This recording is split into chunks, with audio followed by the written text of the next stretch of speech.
And I hope everyone who's joining us tonight is having a fantastic evening. Avaland 809, Little Daddy 391, Jazzicite 2, Vlad, and Trevor. And Scott, welcome, welcome, welcome. And David Barnett, I see you guys joining us too.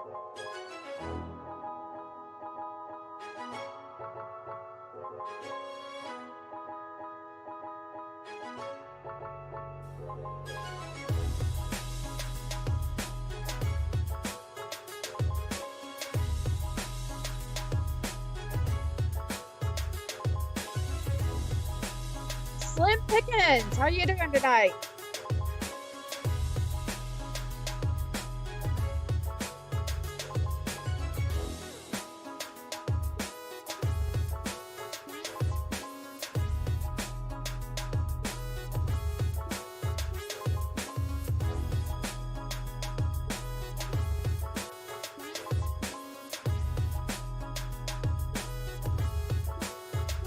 Andrew, welcome back from vacation. And Alan, hi, how you doing?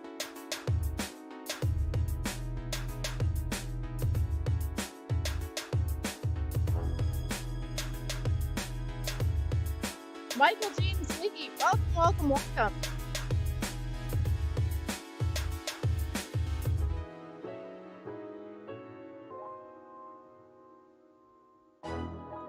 DJ Flexa, glad you're joining us, man.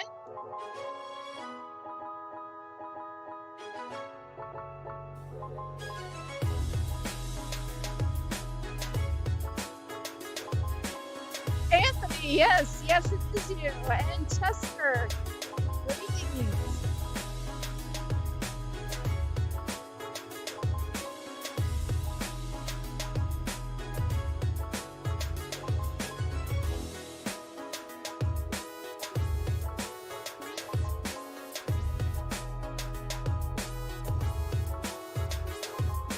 Phoenix Monk, welcome.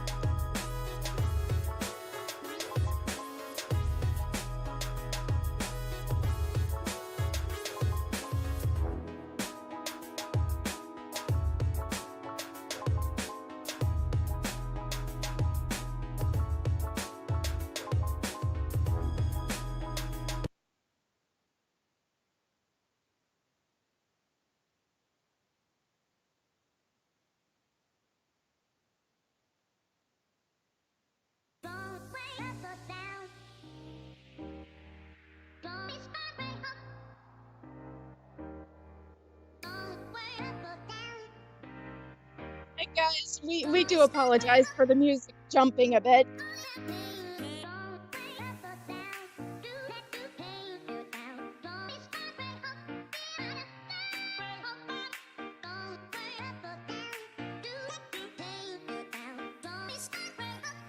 And Alan, we will answer that question in just a little while.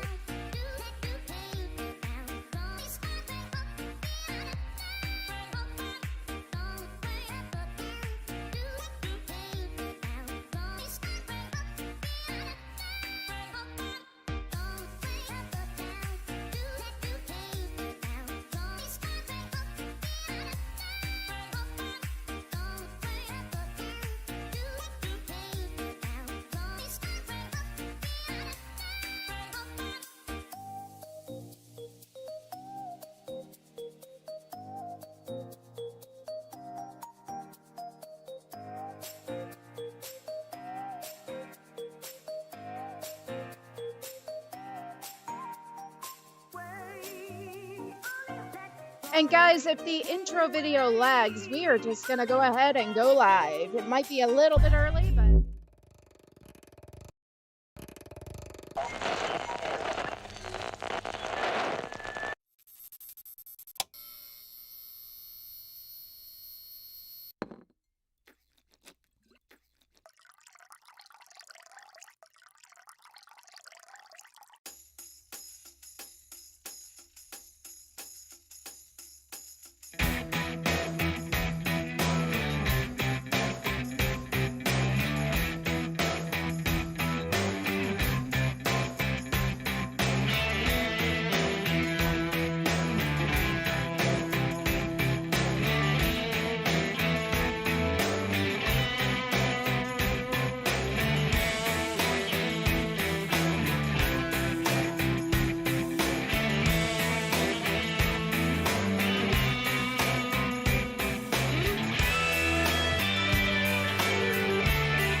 Ladies and gentlemen of the Empire, welcome back to the Podcast for our Thursday night live stream.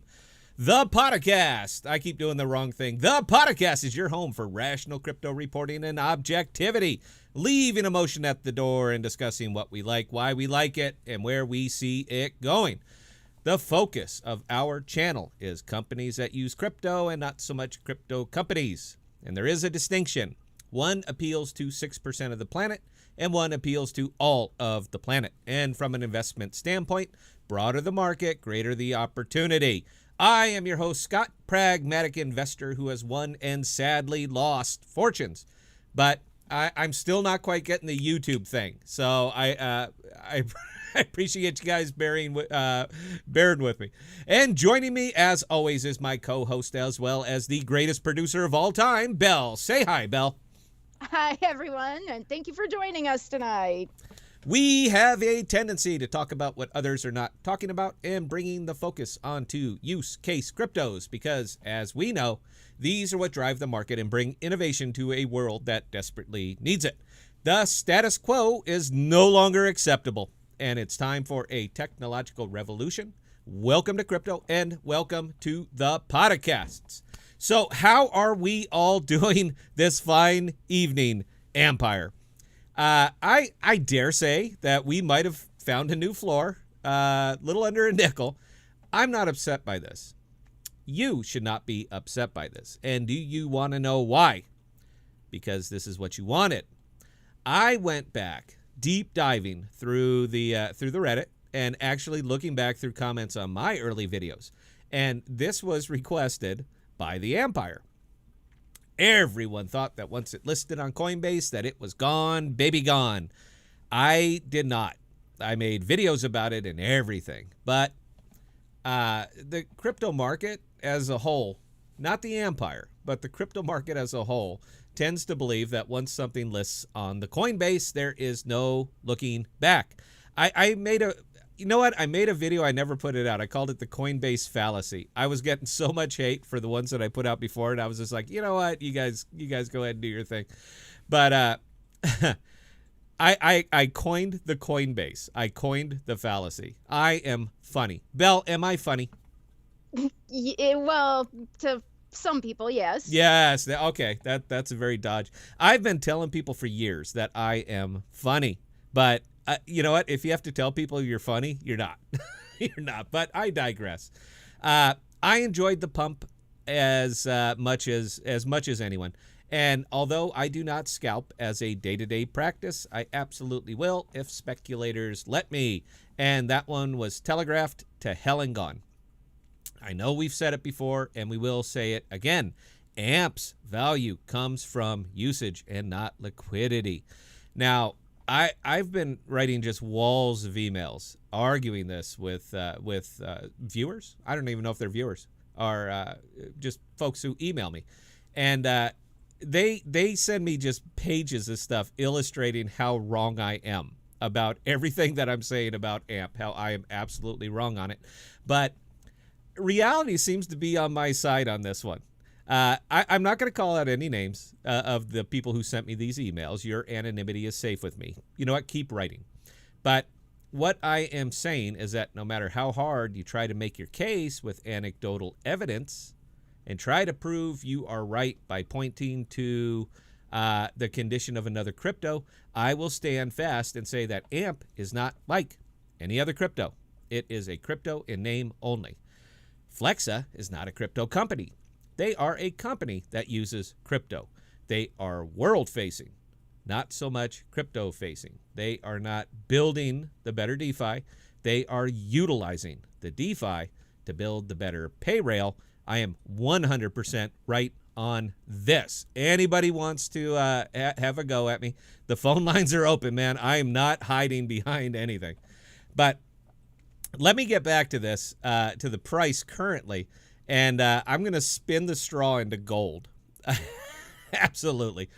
Look, when it hit 12 cents, which was, in my opinion, which was higher than it should have ever been, the trading volume was sick, and the scalpers went to work.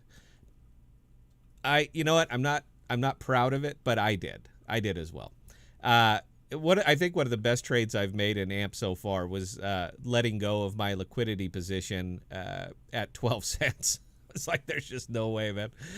It wasn't a huge position. 80% of what I have is staked at the time, and I make more than enough on just the VIG, just the APY, to keep me happy. But when I let it go, I'm going to say it was a noticeable volume.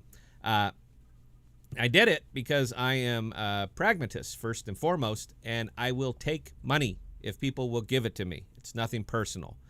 But what I saw throughout the AMP community during that whole time of that rush and crash was, wish I had bought more at a nickel. Empire, you have your wish. I bought back my position, but I bought it back a little bit too early. I picked up a big chunk at 9 and a big chunk at 7. But considering my sell point, you know what? Ding, happy. You should be happy too. Everybody should be happy too. Even the people who bought in 12 cents, you should be happy too. And please let me explain why. I and many others my age survived what was called the .com bust. For my younger viewers, and honestly, man, I cannot imagine I have many, but thanks for giving me a chance. I appreciate it. It was a time of hysteria. I mean, absolute hysteria. Every other damn day, a new .com was coming out. New ideas being presented to the world on a relatively new medium with massive visibility. It was new. It was exciting. It was being able to take an idea and put it into practice with just world-shaking results. It was also a speculator's absolute wet dream. I mean, you could not have picked a more fertile field for speculators. And do you know why? Everything, and I mean everything, was going up. It literally did not matter what bad tech or bad idea you invested in, it was going up. Does this sound familiar to anybody? To anybody who's listening to this stream, or perhaps anybody who listens to it after, when we're listens to the replay? Does this sound familiar to anybody? Has there been a recent change in the tech space over the last couple of years that has created a similar frenzy to 20 years ago? Anyone? Hands? Anyone? No? Crypto. I am 100% correct. But there's a parallel that carried over from the .com that I see glowing in the crypto space right now, and that it created a sort of tribalism that I don't know why, but it just seems to erase rationality and reason. If it was high once, it must be again. Now, I go back to the globe, and I know I mentioned this one in a video before, but it was what turned me from an idealist into a pragmatist. $95 a share. That's what it was. And look how low it was today. 10 cents. We're going to be rich. Pets.com. Just look at it. Even when the overwhelming amount of evidence is presented to you that you need to move on, that you need to deal with your losses and move on, people still didn't believe it. But do you know what the tragic part of all of that was? More people went bankrupt after the bust was over than when it actually hit the bottom. They were still pouring money in. Look at the charts. This is what that was it every day. Look at the charts. Don't believe your eyes. Don't believe your brain. Believe your gut. Leverage, and then broke. But, and I am going somewhere with this, guys. I'm not pissing on anybody here, but I'm going somewhere with this because there was some absolute glory that came out of that mess, and you are invested. If you're of the empire, you are invested in one of their blockchain cousins. Apple, IBM, Intel, Microsoft, Amazon, Cisco. We're all there. Should I go on? Because I can. I absolutely can. Dell, Gateway, Hewlett-Packard, Motorola, BlackBerry, on and on. Now, why do I mention these? Because these are companies that changed the space forever. Or, at least up until now, forever's a long time. So let's just say they have changed the space to this very day. How about that? Flexa Network. And I'm going to get the heat on this. You guys can hit me with the comments. I don't care. Flexa Network is going to change the payment processing space forever. And if you are in AMP, if you're of the Empire, you're going to look back on this day and you're going to realize that you were in Cisco before there was a Cisco. You are in Oracle before Oracle. You wanted in at the very bottom, and you are close to it. You wanted it, and the market obliged you. Not a lot of people get a second chance. Just saying.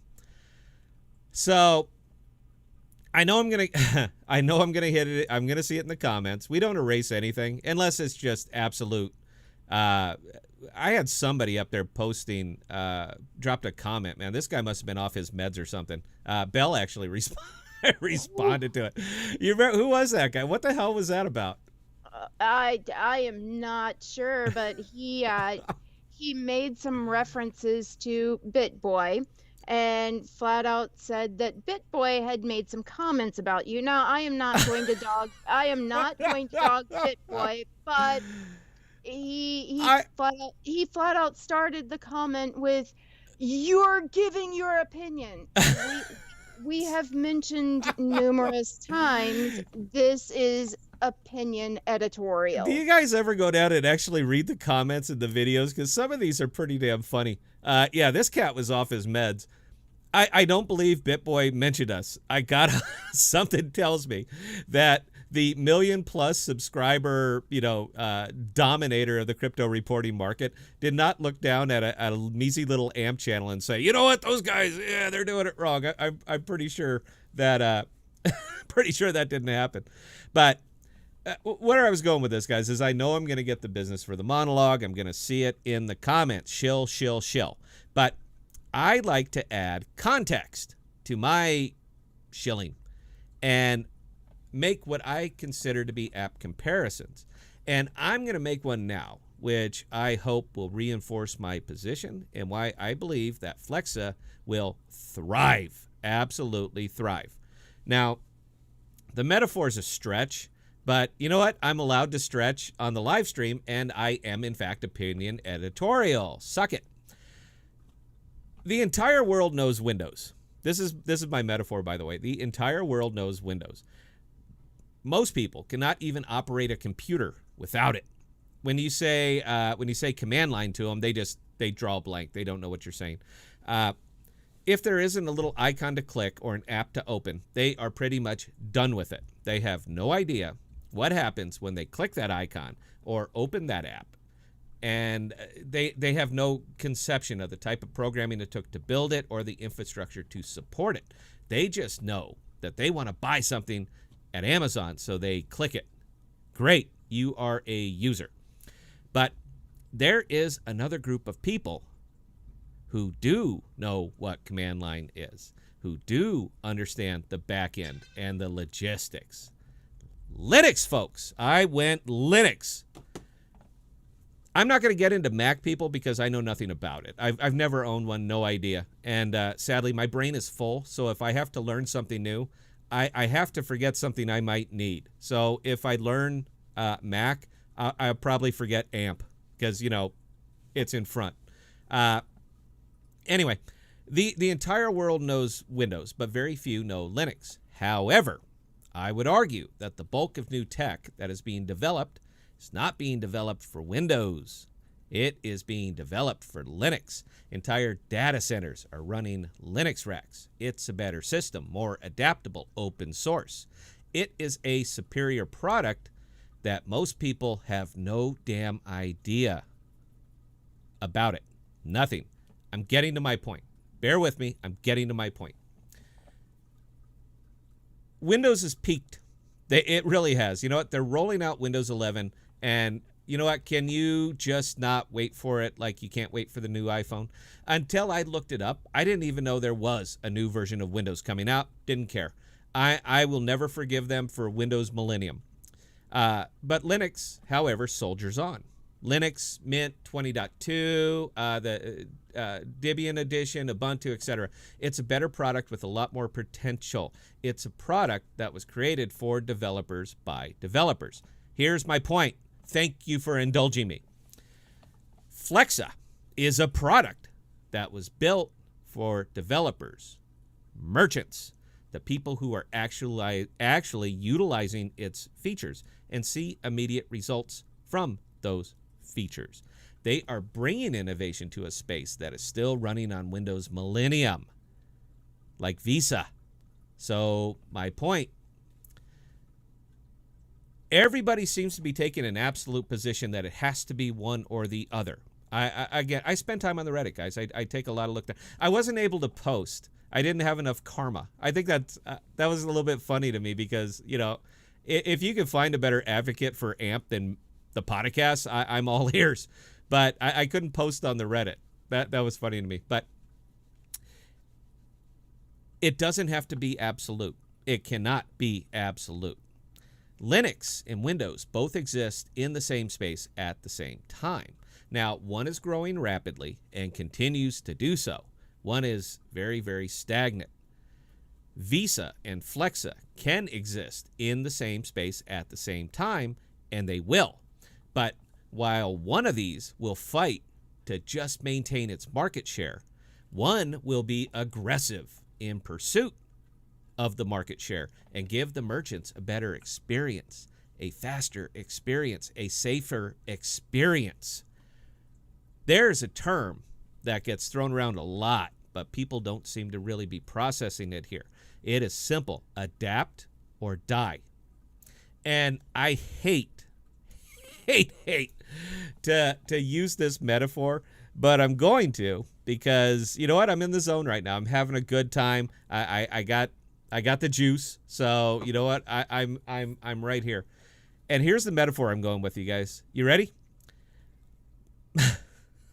I don't want to do this, Belle. I'm going to do it. I'm going to do it. She didn't tell me not to, so she gave me license. BlackBerry was the product that nobody in business could live without. Visa is the product in business that nobody can live without. So my question is, what happened to BlackBerry when a better product hit the market and got some traction? Anyone who out here of my audience, and please, if you catch this replay, please post if you still use a BlackBerry. I gotta have you on the show. So look, guys, we're gonna have some fun with this one. I'm not sure if I bled off it. Again, I never ever look at the amount of people watching because it would dishearten me. But I'm sure I bled some off with the monologue. This is the part I like because I get to sum up my whole week and I get to give it to you right here. We need a live test of our tech before Eli's interview next week. So we were going to be bringing on a very special guest, but we're still kind of locking down. I got a hunch it's going to be a radio style interview. Now that works beautifully for me. I'm a radio guy. So I can absolutely work with that. And I'm kind of hoping he goes that way. Now, if he wants to put video up there, we're going to splash video up there as well. I do have a little bit of a snafu in my system, and we have so much knowledge on this stream. I bet somebody knows the fix, and they can just say, "Oh, you're stupid. Do this, this, and this." So we are opening up the phone lines next segment. You know what? I'm going to put them on right now. Look at here. Boom. Phone lines are open. So if you guys want to queue up, like to talk to me, like to talk to Belle, like to talk to us about anything, please do. What we're doing is using this to simulate that you're talking to Eli. We're doing a hot run on this right now. It's a hot test. We want to make sure that we have everything in place so there are no little snafus. We're going to do an old radio thing here during the break. I'm a radio guy, and I really, really miss it. We need to test our system. So if you guys could oblige us, you don't have to, but I'd appreciate it. The fifth caller to the show will get a podcast t-shirt. But please hang around in the hold queue so I can call you up on the live show and you can ask questions of either myself or Belle, who is acting as our special guest. I don't care what you ask. This is just a tech test. We want to make sure everything is working live. So, Belle, is there anything I need to address right now, or can we go to break and get everything set up? We can go to break and get everything set up. Excellent. You got to be kidding me. That was a 20-minute monologue, and there wasn't a single comment or question. Really? Oh, I didn't say there weren't any questions. And there is one person. Gary is asking, where's Bert? Bert was unable to join us due to an emergency situation tonight. I won't give the details regarding that. That's his choice. If he wants to share with everybody, he can next time. But we are keeping him in our thoughts and asking for updates. So as soon as we hear anything, you guys will certainly hear anything. Bert is a very important member of our show, and honestly, I couldn't do it without him. He's one of our social media people. He puts it out there. I don't know how to do social media. Do I look like the type of guy that knows social media? Let me put that to bed. I do not. So again, guys, we have a stand-in screener tonight. The phone lines are open during the break, 515-523-6995, and the fifth caller gets a podcast t-shirt, and we pay shipping. Are we good, Belle? We are good. And Anthony, thank you. I don't know what you think. I don't look at anything. So we appreciate you guys, and we will see you guys in 60.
And thank you for indulging us. Guys, I have the queue up, and I only see 2 callers in there. Is there anybody who could possibly fill up that queue who wants a t-shirt? We would certainly appreciate it.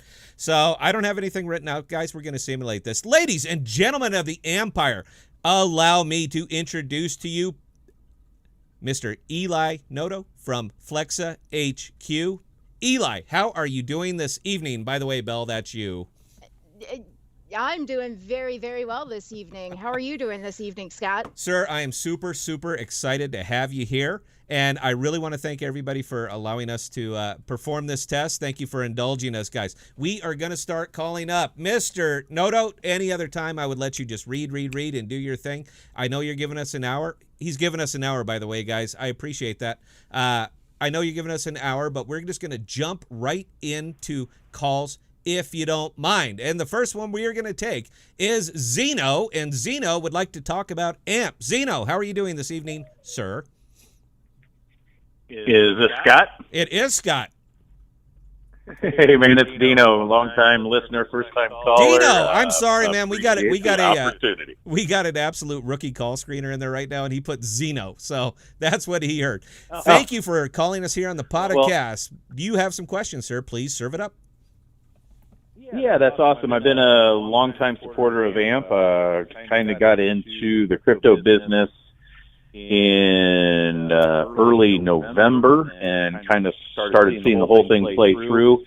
When AMP was divulged by, I believe it was George and then a couple other people, Coin Bureau, that's when I got in, and I was just like, this is too good to be true. And now watching it come through full circle and seeing the partnerships that have developed has just made me a solid fan. And I just kind of like want your side and take when you started seeing things like Consensus come to the table, Coinbase, Bittrex, Balancer, Bancor, and all that. I mean, because that just, I mean, as an AMP head, that just made me smile.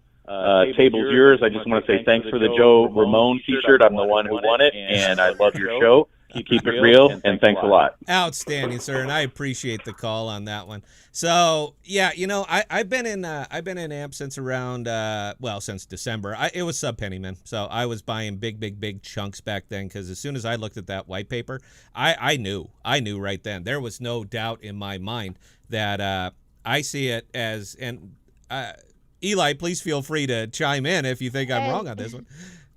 And actually, as far as the call itself went, I'm hearing reports that there was a big echo. Big echo. Okay. Is there a big echo out there over the screen, guys, on the stream? There's a big echo, because I can fix that big echo. All right, we're going to keep trying there.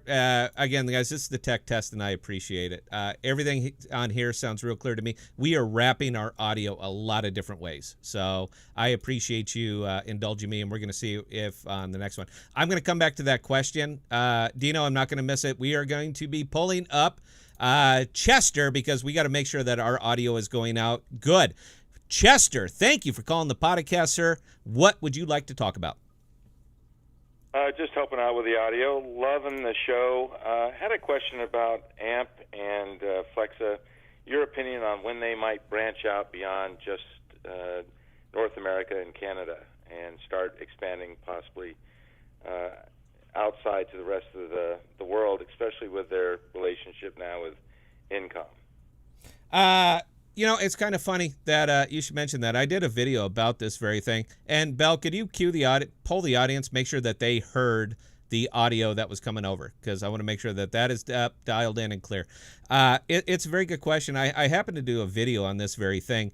If you go looking at the Incom partnerships, and my focus with Incom and AMP right now, my real big focus, the thing that is just going to keep me that is just going to absolutely keep me coming back to AMP more and more is Japan and South Korea. So now Japan and South Korea are amazingly techno-friendly. So anything that's new, that's fresh, that's hot, they are all over it. If anybody's been to Japan and South Korea, I'm pretty sure that you can attest to that. They are locked in, dialed in, and solid. They are already spending crypto. Japan has got a hugely friendly crypto political class. They're all about it. They're all over it. They are enjoying it and loving the benefits that crypto brings. So interestingly, I went taking a look at that directly on the Incom website, and Incom has got a massive share of the market in places like Japan, places like South Korea, places like Singapore, and yeah, I honestly expect that's where you're going to see the most explosive growth as far as crypto spends is going to be happening in those places. Also, Central America, South America. When you look at El Salvador, when you look at Colombia, Incom has an 85% market share down there, 85%. So they just did the partnership, but they haven't even rolled it out yet. They haven't even started. They said even in the presser, it's going to be a few months. So I know we all got really excited when we saw it, but you have to understand that with business, things move slow. They have a process in place, and they are going to grease this in. They have to make sure that they hit every single level of regulation necessary before they just go push it out, because as soon as they push it out on the Incom network, they're responsible for it. So they're going to make sure that they have hit every single bit of worldwide regulatory compliance. So, yeah, a couple months, it is going to be a couple months. But when it hits, baby, we are there. So, Chester, thank you so much. That was an excellent call. Thank you for calling the podcasts. And we're going to be carrying on to another one as soon as I figure out how is our audio, Belt? Is the audience hearing it? Are we clear? Can they hear both me and the caller?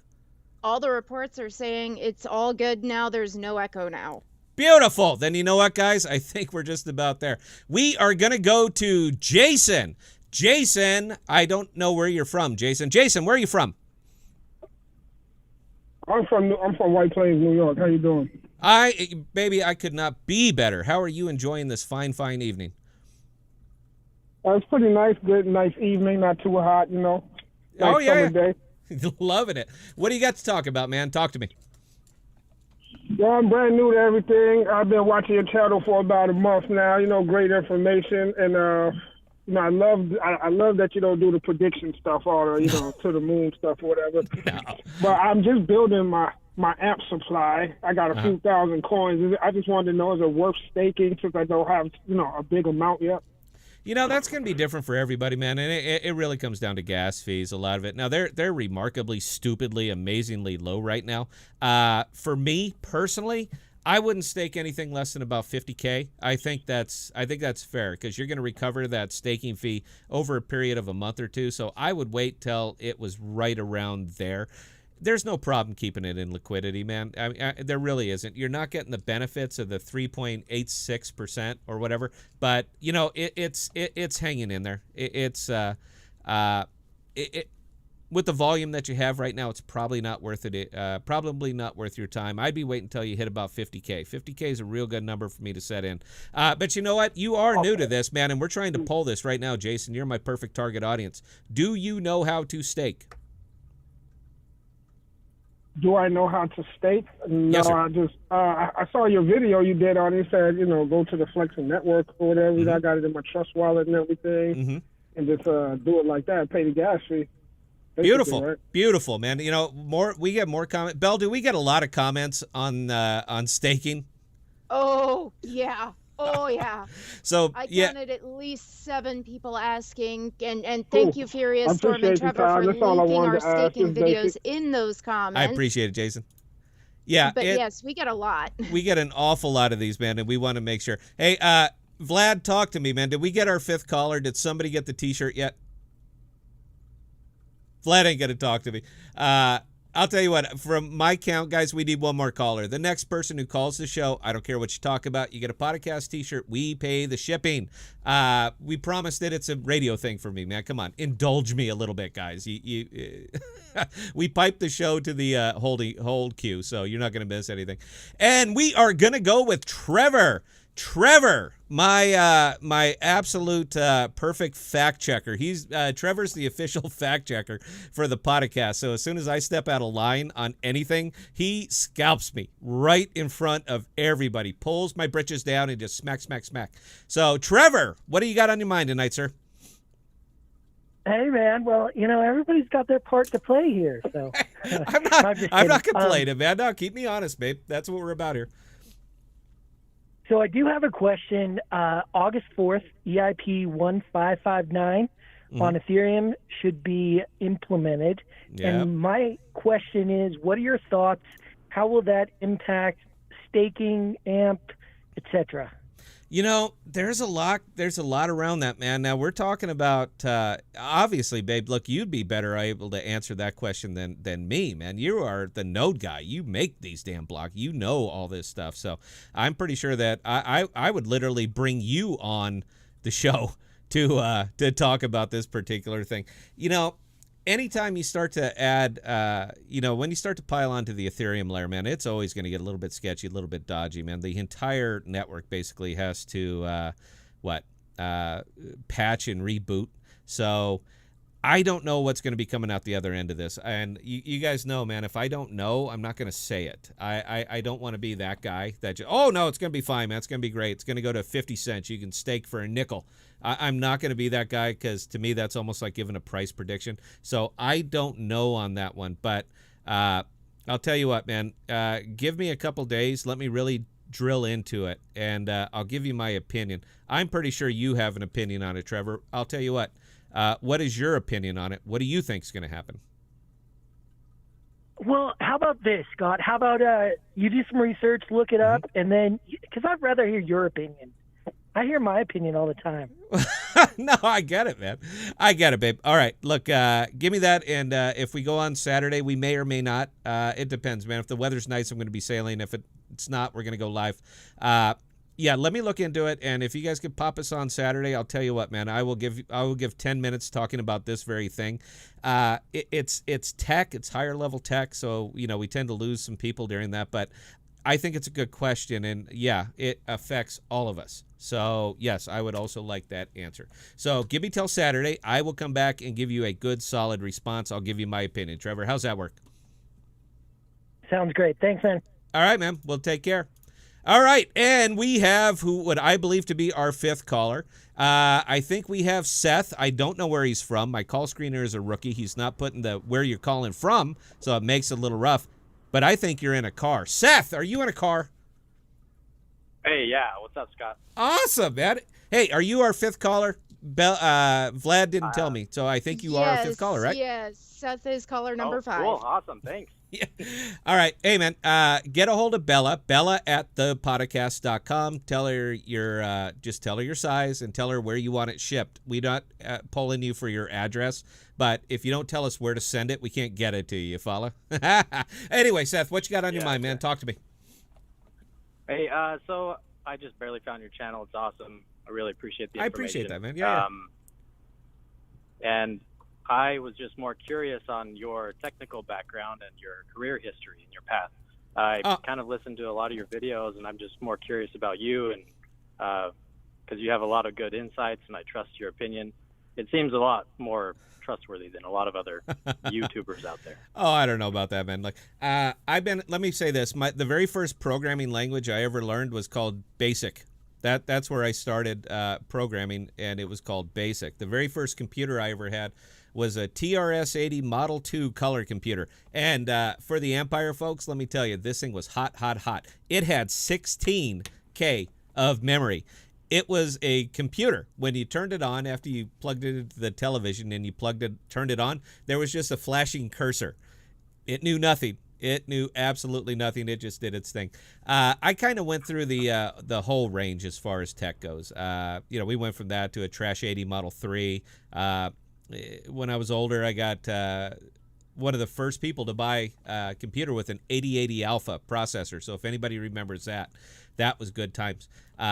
And then all the way there from the Pentium 286, 386, all the way up the chain. So I've always been involved in the tech space. My background was, when I was in the Navy, was electronics.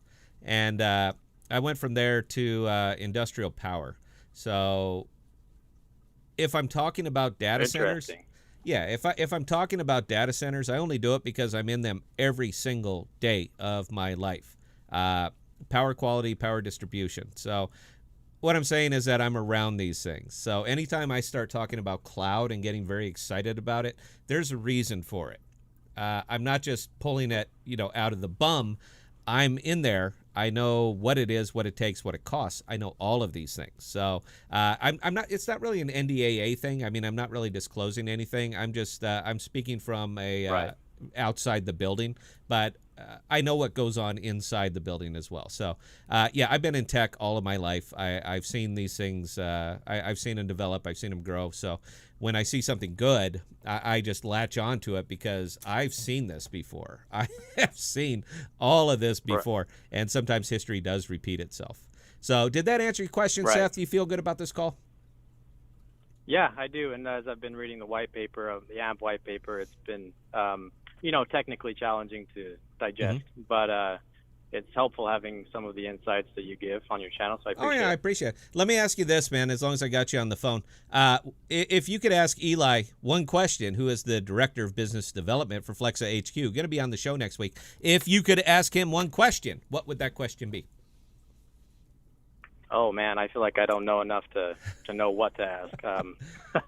Honestly, I'm just humbly starting out, and I would say project development, how to implement the marketing side of things so that it becomes more well-known throughout the, individualized areas that we are in, our demographics. And that's a great question, man, because we've been getting a lot of that. We've seen in some of the comments on the videos. We've been posting on the Reddit asking for it, and a lot of people are asking for advertising. I'm going to give you guys a little bit of insight to what my very first question is going to be. So, you know what? Seth, we got to let you go. We're going to be going to break. I appreciate the call, sir. Please call back. We pay for this, but we don't mind doing it, man. We love to talk to the community. That's what we're here for. Sure. So I do appreciate the call. Scott. Please. Yeah. Happy. So, guys, I have the very first question that I'm going to ask And you know what? I got to take 60 seconds here. I don't know if you guys have ever done this before, but it's a little rough sometimes. So please, please, please give me 60 seconds. We're going to go ahead and close up the phone lines. If you guys think it was a successful test, give us a thumbs up. Oh, look at there, man. We got Ashley. Ashley. Thank you. This should be your job calling them out. Thank you very much, Mel. If you guys think that we are technically ready for this, please give us a thumbs up. If you are hearing or seeing something that we are missing, please let Bell know. Put it up in comments.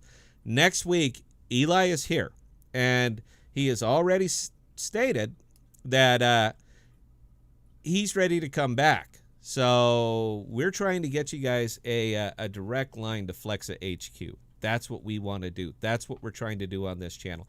I am most heavily, out of all of my investments, my heaviest investment is in AMP. And it's a lot. Again, it's not about changing my life now. I already did that. It's about changing the lives of my grandkids. I want it all. You can call it greed. I don't care. You know what? That's fine. It's greedy. I'll go Gordon Gekko on you. I absolutely will. But I'm going to tell you guys the very first question that I have in my mind, and we're going to give it. We're going to give it to you guys here right after the break. Tell me if you think it's a good one. Belle, do you got anything? Actually, E-Man Name says, Bella, can you guys do a video buying stuff with the Flexa network via Gemini or Spend? Absolutely. Yeah, man. I'll go into Dunkin' and buy some orange juice, man. It is so stupidly easy. It is so stupidly fast. One of the things that we've gotten used to is processing time. So you put the little card in and you wait and you wait and you wait and you wait and you wait. With this, you hold it up, they go blink, receipt comes out, and you're gone. You are literally not ready for how fast it is, man. It's fantastic. But yes, sir, we will absolutely make that video. So guys, if you can give me 60 seconds, let me wet the whistle a little bit. I'm going to come back with the very first question that I plan on asking Eli, and then we are going to address your questions in chat. So thank you. We will be right back.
And we are back. Thank you very much. Okay, Empire.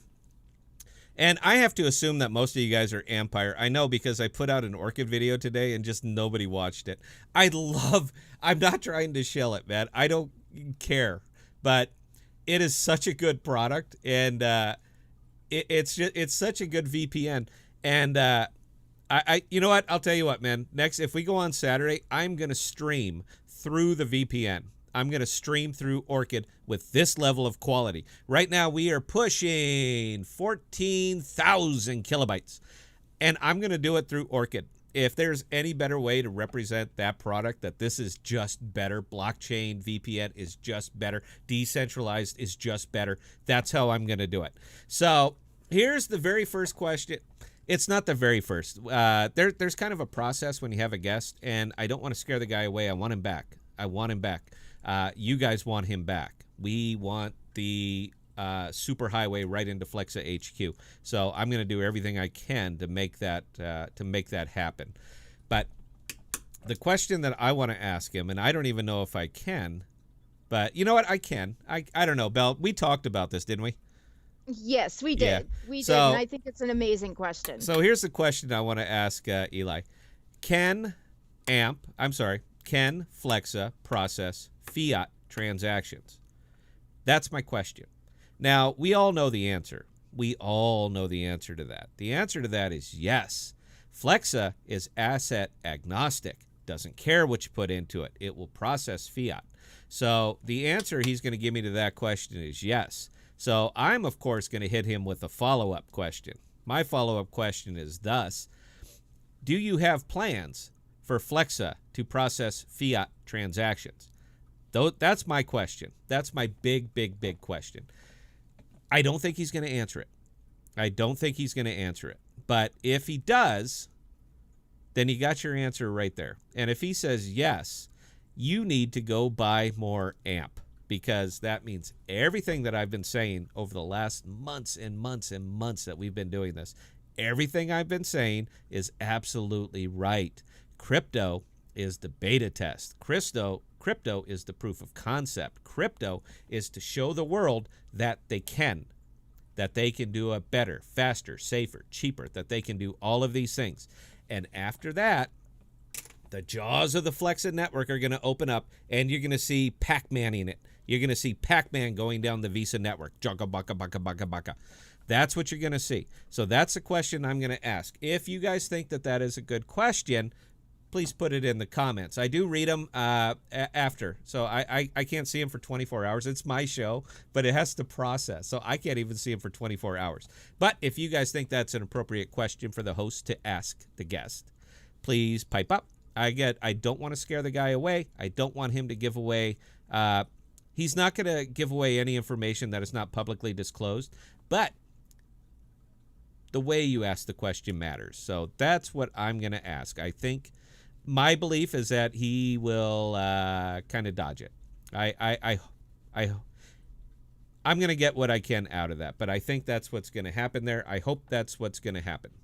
If he answers it and says, yes, we can do fiat, yes, we plan on moving into fiat, you need to go buy more AMP. So, Belle, do we have any questions from the audience? It feels like I've been talking for a long, long time here.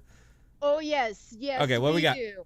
First one, Alan Woodwork. This channel needs more mainstream attention. How can I help? Well, Alan, basically any of our videos that come out, you can actually start by, if you get into a discussion about AMP with anyone and they have questions, feel free to link them to our videos.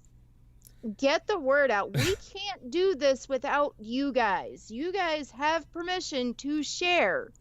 Okay, we're not opposed to that at all. You know what it seems like? Everybody keeps sending me links of, it turns out that our videos are showing up.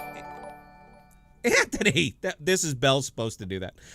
It seems like our videos are showing up in a lot of other videos now. You guys keep sending me links, and I appreciate it, man. It's nice to be, it's nice to see it. But I'm kind of on the fence on that. I mean, I love that, people are talking about our stuff and that people are using our stuff on YouTube.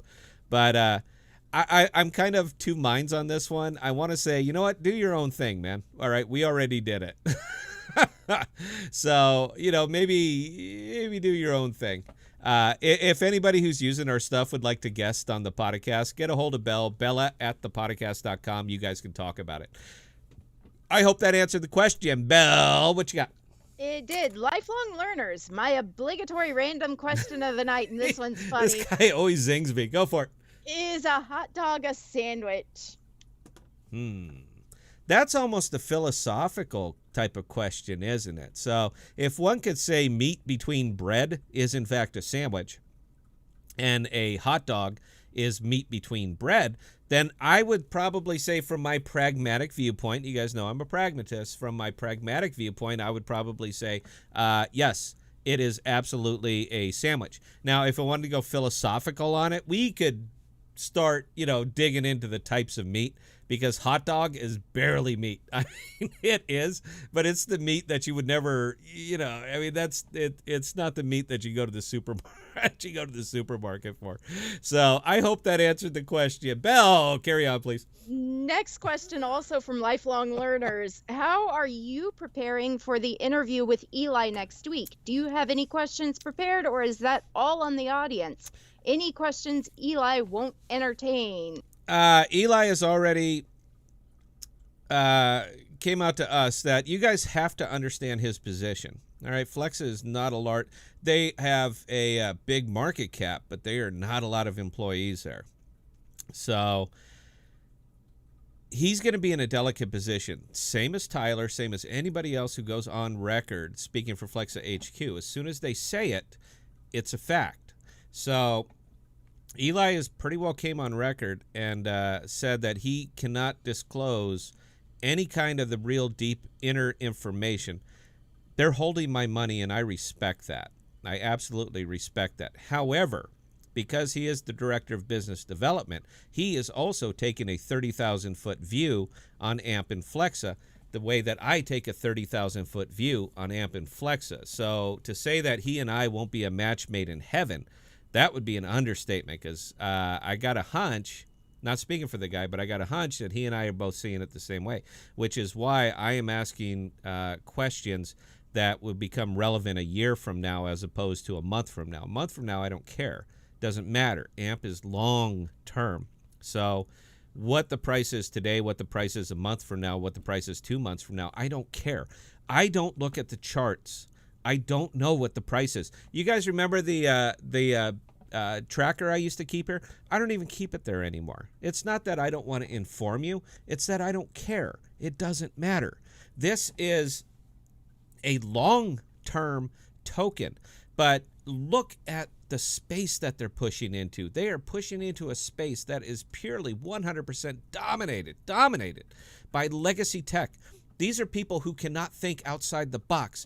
If they would have been able to think outside the box, they wouldn't have $40 billion worth of fraud occurring on their network annually. I want you to think about that number for a second. $40 billion worth of fraud occurring on their network. And they dump it on the issuing bank, and they dump it on the merchant. They just do this. Nope, not ours. You guys should have been more careful. You're the loan officer when you take that card. You should have been more careful. That's what they do. That's their position on this. So when I see something like AMP, and I keep saying the same conversation over and over and over, why would they implement this? Look, Visa gives rewards, and yeah. This is not built for that. It's built for the merchant. The merchant decides what they're going with. The merchant decides the pay rail that they're going to use.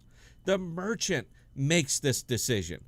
And when you look at AMP, and if Eli will answer that question and say, yes, we are going after Fiat, pack your bags, boys, because it is better. When we talk about $40 billion annually worth of fraud on a network that is incapable of combating it, where you look at something like Flexa, which is fraud proof by its design. Read the white paper. Watch my videos. How can you not see the potential in this? I ain't shilling it. I don't care. I don't care if anybody else buys this coin. I really don't, because I know how the network grows.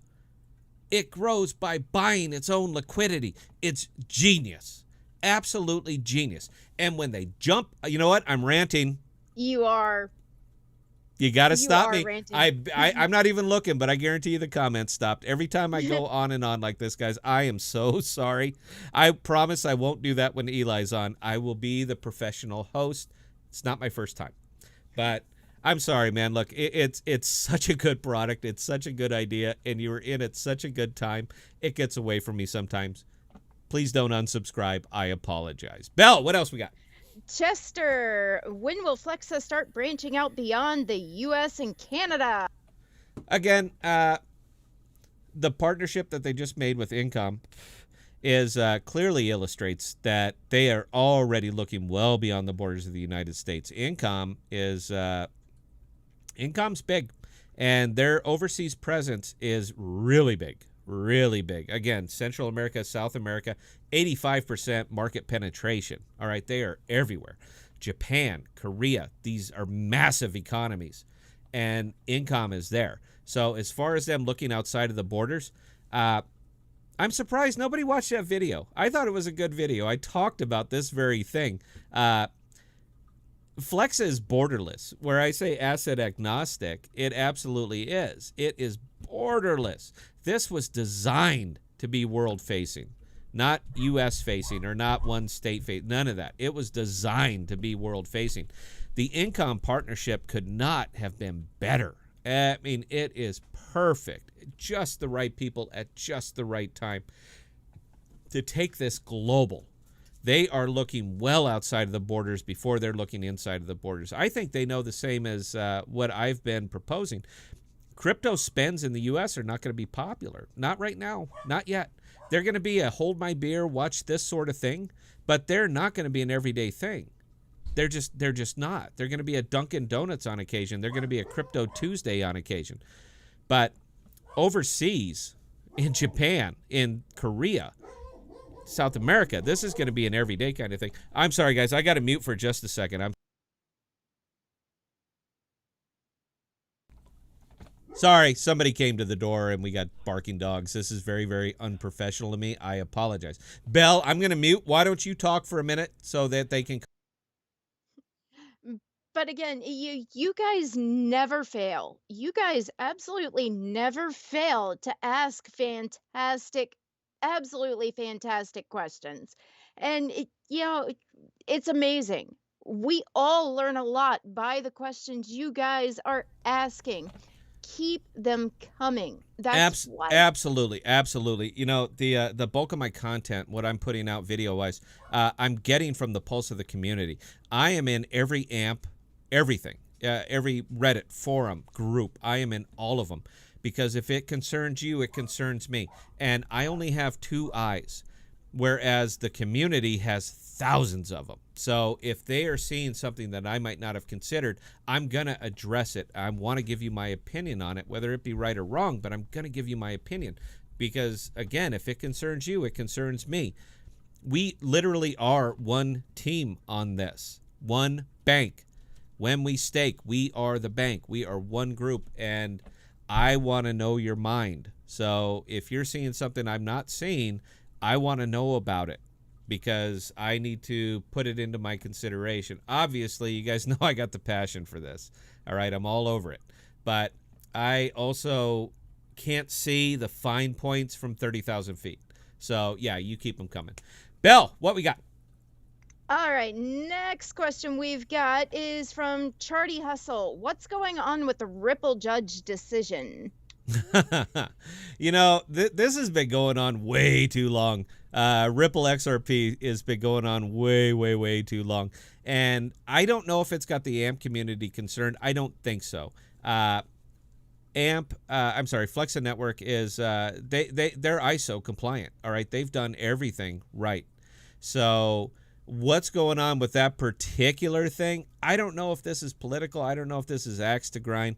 I know Powell was just up talking on Capitol Hill, going on and on and on about crypto, which is funny. That's the Federal Reserve Chairman. And he's going on and on and on about crypto. And his big blanket statement was crypto payments have failed. Just failed. It was it didn't work. It's inefficient. Yeah.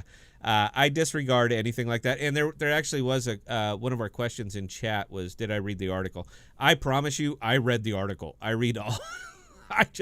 I dine on this. Anytime they're talking about crypto and payments, trust me, Daddy's here. All right, I'm on it. I want to see what this is about. But it's kind of funny because the same guy who went on and on talking about how crypto payments have failed has given a big thumbs up right here to central bank crypto. He's all about that. So it's not that they're against crypto. They're just against crypto that they can't control.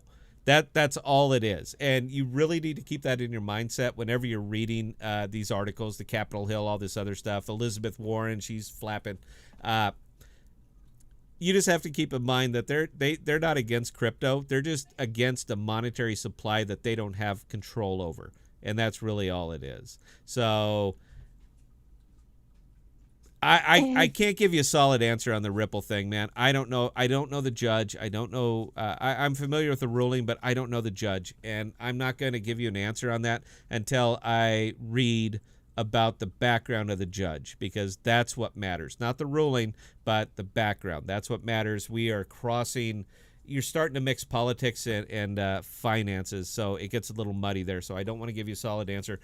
Belle, please write that one down. And if you guys join us Saturday, I promise I'll give you a better answer. Absolutely, already done. Next question, Reno RE. What is the minimum amount of amp for staking? 1.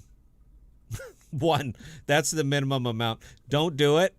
But yeah, the staking network doesn't care. Once you hook your wallet up to it, it looks in your wallet, says how much you have. They'll take 1. Doesn't matter.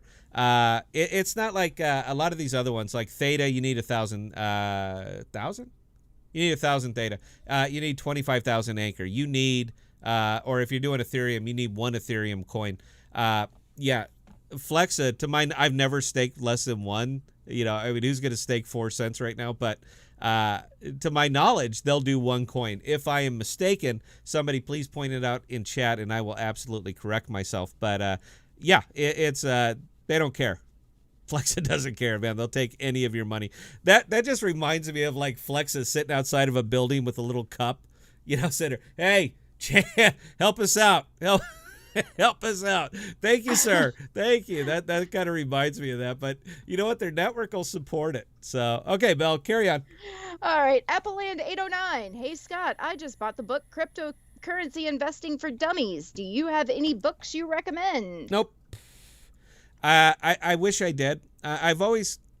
This is a me thing, guys. All right, this is a me thing. I'm not advocating for anything. Look, knowledge is power. Any knowledge is power. But I kind of equate crypto investing books to people who write poker books. You know what? If you were so wildly successful, you really wouldn't need to write the book. I understand some of the big stars do, Doyle Brunson, Phil Hellmuth. I get it, man, and that's all fine. But you know what? They're giving you a general idea. They're not telling you how to beat them. So I got a hunch that a lot of crypto investors that are writing books on this are kind of doing the same thing. They're telling you, giving you a general overview, but they're not really telling you how to beat them. But again, that's a me thing. All right, if you get value out of it, pick them all up, man. Knowledge is power. I'm a big fan. But the best crypto investing you could ever do, this is coming from ThePodocasts. I am ThePodocast, so I can say it. The best crypto investing you can do in any crypto token is the white paper. Don't read books about how to invest in crypto. Read the white papers of the cryptos.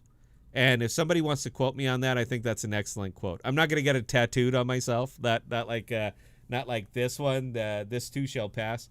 But the best reading you can do is the white paper. I'm going to leave it right there. All right, Jesus is God. Why is America always late to the party with the adoption of new things? Wow, man, you're going to branch me way the hell off, man. We got to, I don't know. How many people we got tonight, Bill? We have 93 watching right now. Woo! Okay. You're kind of putting me. Let me say this. I'm going to give you one word, and I'm going to leave it right there. Puritan. That's it. Puritan. And I will leave that. But Jesus, thanks for asking the question, babe. I haven't got to talk to you all night. Belle, give me another question. Astro the People's Wizard. When's AMP going through the Polygon network? Can't answer that, man. That's it. Let me dig into it. I can't answer that one. Let me dig into it. I'm just gonna leave it right there. Next one from Trevor. Will you ask about the privacy stuff that was posted to Reddit if Guitar and Cookies does not show up during the interview next week? Absolutely. One of the big reasons that I got into crypto in the first place was anonymity. And I've been in crypto a long time. I mean, a long time. I have made and lost so much money in crypto. I'm not going to give a number because it'll make me feel bad. So I'm not going to give you a number on that. But suffice it to say, I've made and lost a lot of money in crypto over the years. But one of the big things that has always got me there was anonymity. I'm a huge fan of anonymity. I don't think people need to know my business. I certainly don't think, aside from myself and the person I'm buying the product from, need to know that this transaction took place. I'm on the up and up. I pay my taxes. I do all of these things, but I'm not a big fan of data harvesting. I'm just not. It's probably one of the reasons that I push Orchid so much is because I believe in privacy. I absolutely believe in privacy in my financial transactions, 100%. So the fact that one of the big wickets of the Flexa network is anonymity, how could I not be all over this? I mean, there are wickets that I look for anytime I see a crypto, and that hits a big one for me. I mean, just a huge one. So yeah, I am going to mention it. I did see something like that also brought up on the Reddit. We have a post over on the Reddit, by the way, guys. I mean, it fell way down, but there is a post up there because we're going to take 5 questions from the Reddit. So the 5 questions that have the most thumbs up, we're going to ask Eli. That's it. That just seems like the way to do this. I know it's fun to listen to me, but I don't have the dirt the way Eli has the dirt. So we're going to take 5 questions from there. And I know the privacy one is one of them. I am certainly going to ask. Flexa is a big advocate of privacy. How could I not love that? I'm just going to leave it right there. So, Bill, what you got? D Gully 33, is there a minimum amount of stake that has to be available at all times for Flexa to work? That's another good question. So one of the reasons that your daily or weekly spend limits are low is because they're about spreading risk right now. They have to spread the risk out. So when you go to app Flexa and you see the amount of stake value in there, I think it's like 1 billion, maybe 200 million. I don't know. AMP's down right now, so it's going to be down a little bit. But that is the maximum amount of payments that they can process right now. That's it. So they have to keep these spends small so that they can spread the risk. Yeah. So is there a minimum amount? Absolutely. They can only... Flexa can't do transactional banking. They cannot do transactional banking. And I'm not going to go on a rant about transactional banking because I think it's one of the biggest detriments to mankind that could ever exist is fractional banking. But because Flex is metaphorically a gold-backed pay rail, they can only process what they exact one for one that they hold in reserve. They don't hide it. It is up on the Flexa network. They tell you exactly this is our reserve capital. So the minimum amount or the minimum that they can do would be 0. The maximum that they can do is like $1.2 billion-ish. So that's it. And you've got to change your mindset when you're thinking about Flexa Network. So many people are just we just have it built into it. Free and easy credit, fractional banking. It's all part of that's just been baked into our modern lives that we can't, it's difficult for people to process outside the box for something like Flexa. That's why I think it is so amazingly revolutionary. That's why I think it's going to absorb everything because it's the right way to do it.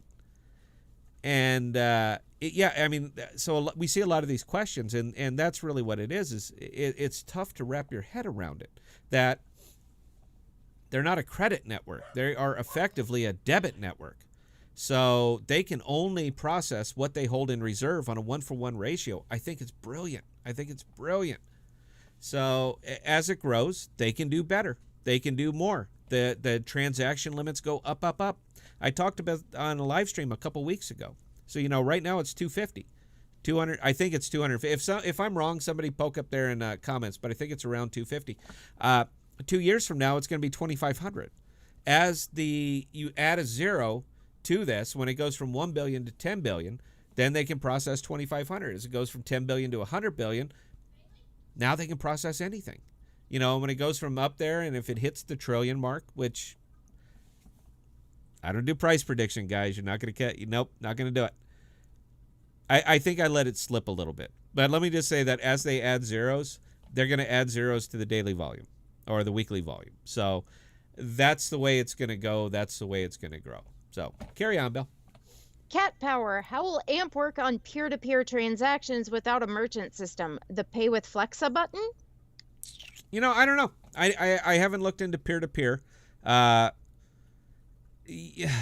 that opens up a whole new can of worms. It opens up a whole new can of potential. Kat, I would love you to come back and ask that question of Eli, because he's going to have a better visibility of it. And I got a hunch that they're talking about this. I know I'm talking about it. So when you look at something like the Lightning Network, which is effectively purely peer-to-peer, and for the people that are, anybody catches this afterwards, that making the comparison between Flexa and Lightning, there is no comparison between Flexa and Lightning. None. All right. One is a asset agnostic pay rail, and one is a peer-to-peer transfer system. They're not even the same sport. Aside from the fact that you use it to buy something, that's where the similarities end. So, no, there's absolutely no comparison. But, Cap, please come back, because maybe they got something in mind for that. I don't see why they would. I don't see how that would be advantageous to them. But, that's me. I'm one guy and I'm opinion. So I just don't see how that would be advantageous. But if you're asking the question, I'm sure they've discussed it at HQ. So that's a very good question. And, that's my answer on that one. So carry on, Bill. DJ Flexa, what do you think MasterCard is up to? We see Visa, but not them. You know what? I'm going to give you that answer right now. Oh, wait, I have it over here. Bell, talk for a second. I'm muting. Well, apparently he's got some material he's going to show us all, which is going to be fantastic. Yeah, okay, I have my material. This is how far I wanted to go to. You want to see what MasterCard is up to? Sorry. I don't know if you can see this. Well, you know what? I can see it. You can see it. This is what MasterCard's up to. And there it goes. That's what MasterCard is up to. They're all trying, but they're doing it wrong. They are purely doing it wrong. You're not spending crypto with MasterCard or pretty much any of these other places that are coming up. You're not spending crypto, man. You're converting it to fiat. You're spending fiat. You don't need a special card or special permission to convert it. You can convert it yourself. It doesn't get you out of the tax implications. It doesn't mean that it's not a capital gains event. None of those things. It's neat. It's cool. It's a hold my beer. That's what MasterCard is doing. And I don't have to ask if I answered that question well, because I know I answered that question well. Guys, I need 60 seconds here. Please stick around. We're going to come down to the end of it. I want to get to the rest of the questions. I have a dog issue, so please give me 60 seconds. Let me address this. I want to keep up a quality stream. Thank you very much. Be right back.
Thank you. Thank you very much. Okay, we put the dogs down. We didn't. I love my dogs. I'm not gonna not gonna do that. They get rambunctious sometimes, and I'm just gonna leave it there.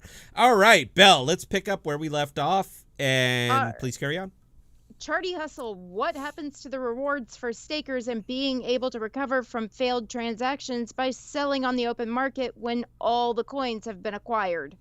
The runtime for Flexa, as it's in there right now, is we keep there's a lot of different answers on that.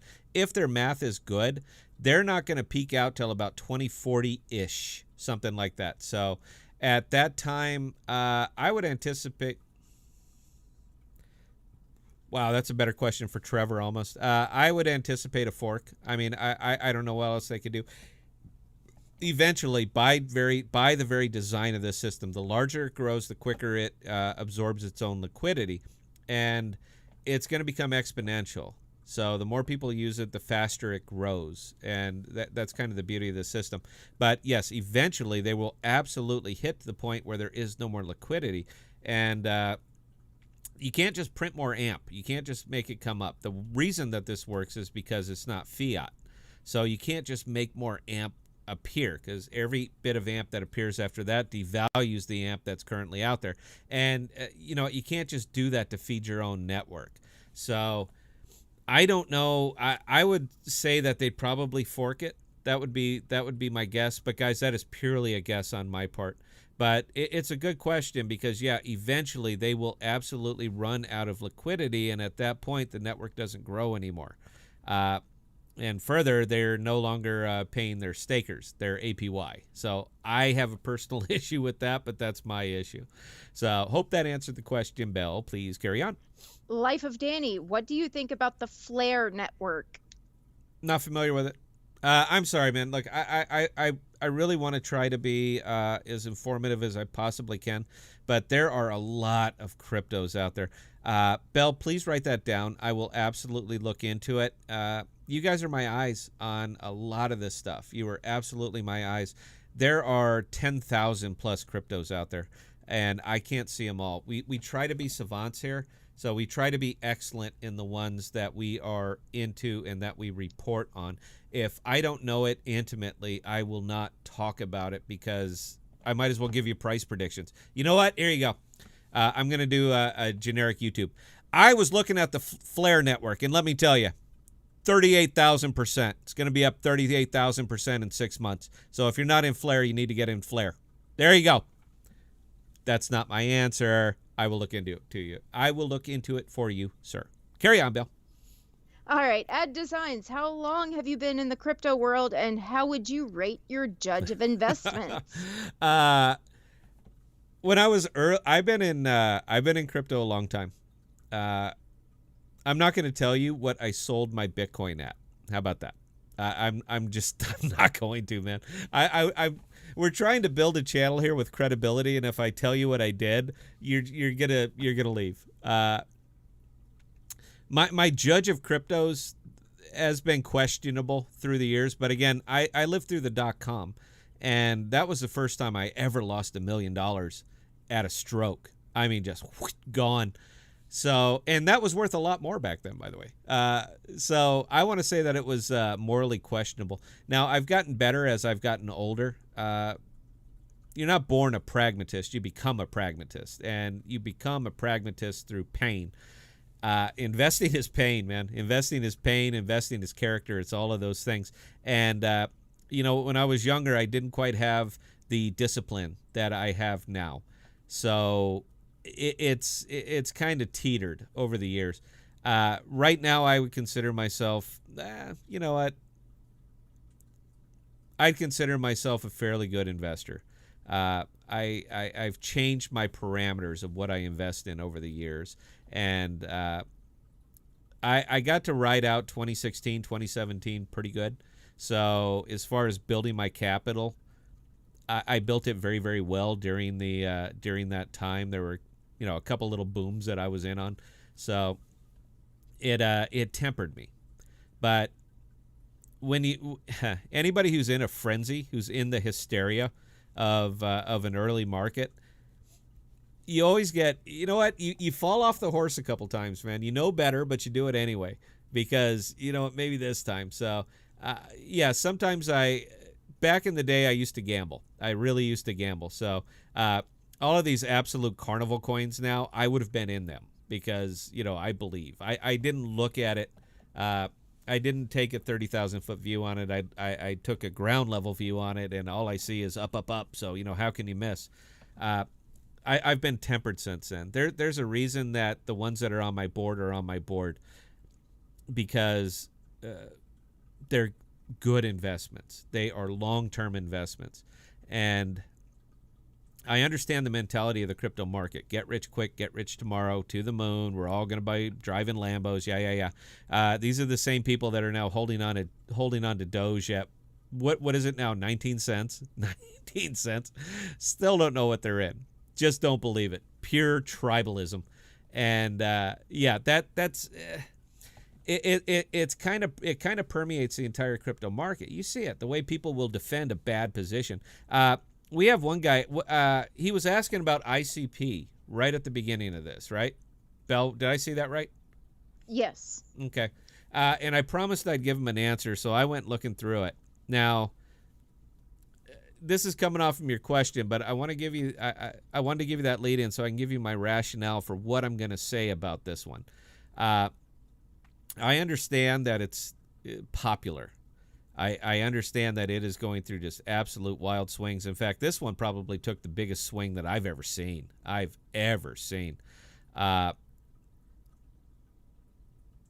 don't like it. I'm going to put it there, and I'll give you my reasons. I went looking at their roadmap, and there's some little. I've been doing this a long time, guys. I've been in this space for a long, long time, and I see the warning signs. I mean, I see them real quick. The first big red flag that I saw for a project that seems to be so bold, so ambitious, have such a decorated group of people who are contributing. But the very first big red flag that I saw on this one is the release, the ICO. It went live everywhere on the same day, and it absolutely boomed up to, just shy of $750. I mean, it rocketed like you've never seen. And 2 days later, it was at like $100, and then what's it at now? About $35, something like that. That's a big red flag, because this is a company that's talking about revolutionizing the world. You know, the internet computer, the big thing, the new internet, the way it's supposed to be, and yeah. But you're talking about categorizing and bringing, different levels of artificial intelligence and so forth to the world, but you couldn't even handle an ICO. So it seems to me that if you can't even handle the very basic part of your business, unless you guys were the ones who were dumping. Now, I don't want to sound jaded, but it's not like we've never seen a rug pull. It's not like this is new. Oh, my God. You mean the founders, the people who are holding the bulk of the coin, all dumped at the same time? What? Who would think that? Who would ever do something like that? But yet, here we are. And the other problem I had with it is when I'm looking at their roadmap, they're talking about, 10 years from now. One, it's like a 20-year roadmap. That's just bold, man. I don't want to know what you're going to do in 20 years. I want to know what you're going to do in 20 weeks. I'm more concerned about that. Measurable standards. I'm a big fan. But they came out and talking about how this one, it will be taught in schools to school children so that they can understand the concept of the internet computer. Who says that? Who writes that in their roadmap and posts it on their webpage? I mean, that is just there's a lot of red flags for that one. Now, I know you keep asking me on that one on all the comments, man, and I wanted to give you a better answer. I am not giving you financial advice. Look, here you go. Not financial advice. You do you, bro. I have been wrong before. I just don't think I am on this one. It feels sketchy to me. And I'm going to leave it right there. And the more I go looking into their coding language, does internet porn know you're cheating on it? Anytime I go digging into their proprietary coding language, I can't seem to find anybody who can explain what the hell it is. And when you write your white paper and you say, if you don't have an absolute in-depth master-level knowledge of high-level coding and theory and all that, then the white paper will make no sense to you. I will always counter and say, if you're looking for investors, if you can't explain your concept to a 5-year-old and have him understand it, you don't understand it. So I'm going to fall right under that position, man. It feels wrong to me. I'm going to leave it there. If you have money in, good. If you're making money on it, great. I love people making money. I'm just saying that it's not going to have any of mine. So I'll leave it there. Belle, we got about 5 minutes. Do you have another question, or are we just about done here? Oh, we've got a total of 3 more questions, and one of them is going to be really quick and easy to answer. I like those. Jesus is God. Hey, Scott, what color should I get my Dodge Challenger SRT Hellcat when AMP becomes mainstream? Come on, man. You get it. What color is AMP? What color is that? Would you say it's purple? You see that right there? Oh, hang on. I got the wrong end. You see that right there. That color, that's the color that you get that.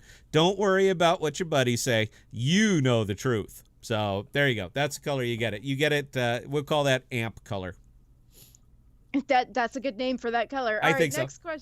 Next question from Luis Alvarado. Can Flexa amp be bought by the big credit companies? You know, it's a good question. I see this in my comments. I see this in my comments a lot. Flexa is a privately owned business, and I promise you that I can sell you. What? I'm sorry. What was the who asked the question, Belle? Luis Alvarado. Okay, Luis. I promise you, Luis, that if you wanted to buy my my keychain, I promise you I can sell it to you. I can sell it to you right now, and nobody can stop us because you want to buy it and I want to sell it. So as they are not a public company right now, meaning that they have no fiduciary responsibility to stockholders, I would say that they could. Now, I'm not going to say that they will. I'm going to say that they could. And for anybody to say, well, you can't sell it because of all that's wrong. They absolutely can. I don't believe they will. I have my money in there saying that I don't believe they will. But the one thing that we do have on our side is the fact that they are an American company. They are based out of New York. So anything that has to do with that, we are going to be forewarned. We are going to be well forewarned. And the buyout price will actually dramatically, for a very short time, increase the price of amps. So they get a nice payday and you get a nice payday.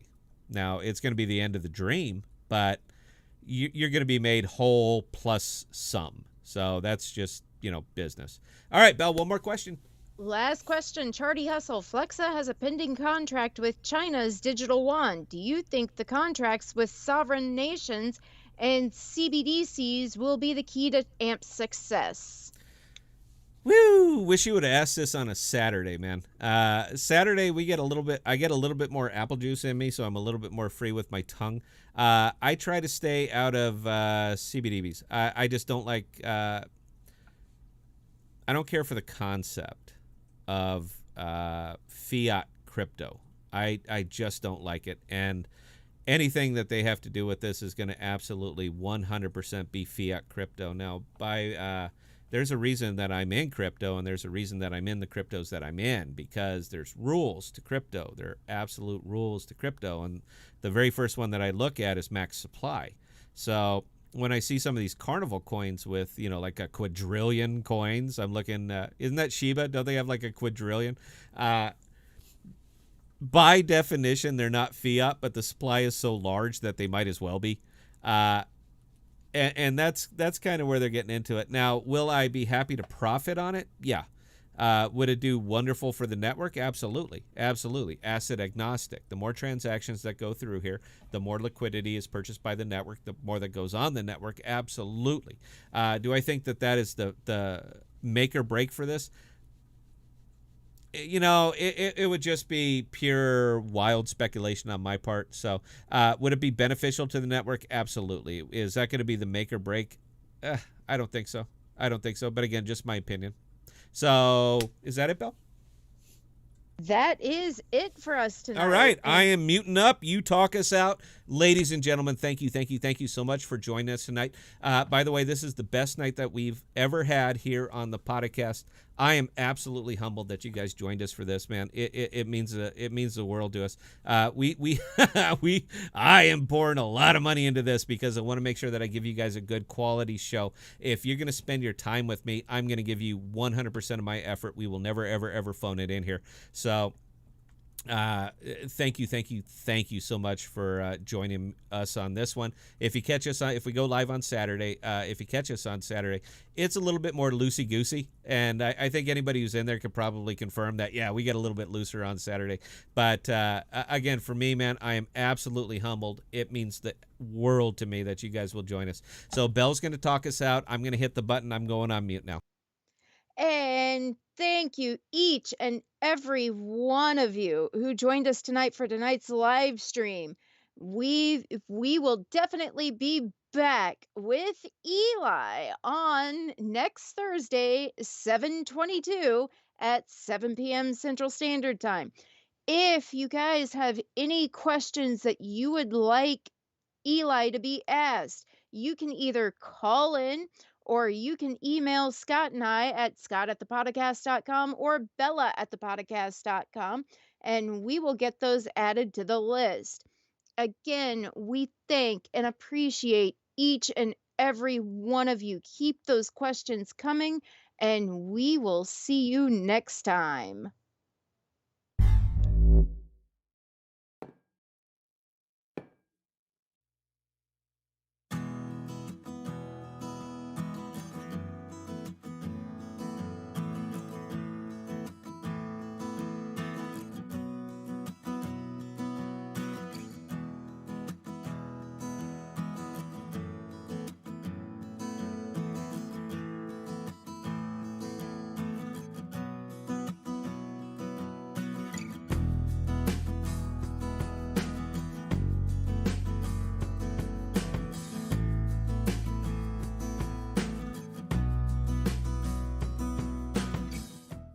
We are dropping new videos and podcasts every Sunday, Tuesday, and Thursday. And be sure to look for us on Instagram, Twitter, and Parler at ThePodocasts. Also, visit our page at ThePodocasts.com, all one word, for all